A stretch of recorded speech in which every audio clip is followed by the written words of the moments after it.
সুপ্রিয় দর্শক, স্বাগত জানাচ্ছি।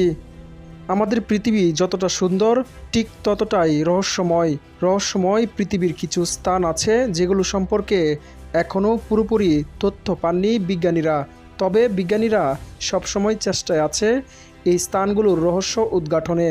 চলুন আজ জেনে নেই পৃথিবীর 3টি রহস্যময় স্থান সম্পর্কে।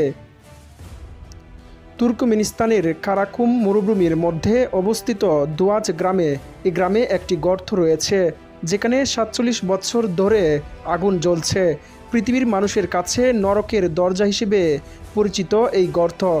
আসলে এই গর্ত প্রাকৃতিক গ্যাস সমৃদ্ধ স্থান। ১৯৭১ সালের সোভিয়েত বিজ্ঞানীরা এই অঞ্চলে প্রাকৃতিক সম্পদের খুঁজে এসেছিলেন। দোয়াজ গ্রামে খনন করার সিদ্ধান্ত নেন তারা। খনন শুরুর কিছু সময় পর উপরের অংশ ভেঙে পড়ে যায় এবং বিশাল গর্ত সৃষ্টি হয়, যা ২০০ ফুট চওড়া, ৬৪ ফুট গভীর। ফলে প্রচুর পরিমাণ মিথেন গ্যাস বের হতে থাকে, যা মানুষ এবং প্রকৃতি উভয়ের জন্য ক্ষতিকর।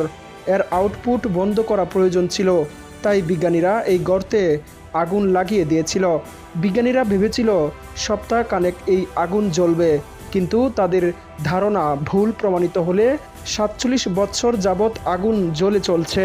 প্রতি বছর বিশ্বের নানা প্রান্ত থেকে হাজার হাজার পর্যটক এই গর্ত দেখতে আসেন।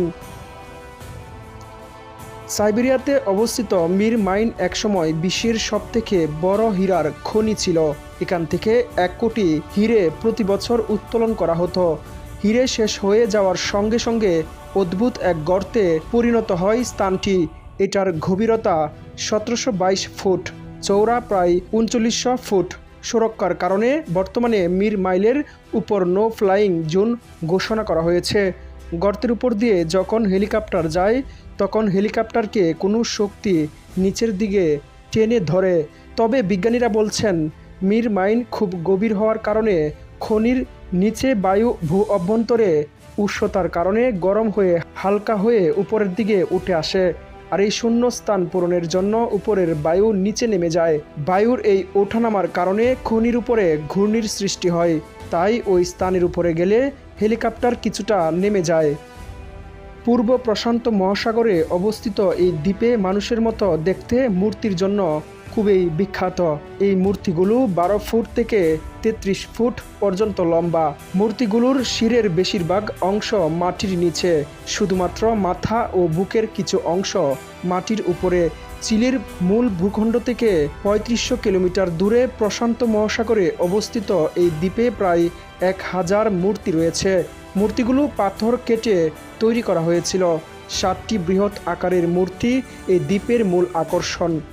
এগুলোকে নেভাল অব দ্য ওয়ার্ল্ড বলা হয়। ১৯৯৫ সালে ইউনেস্কো এই দ্বীপকে ওয়ার্ল্ড হেরিটেজ সাইটের অন্তর্ভুক্ত করেছে। তবে এই নির্জন দ্বীপে কারা কী উদ্দেশ্যে এই মূর্তিগুলো স্থাপন করেছিল তা আজও জানা যায়নি।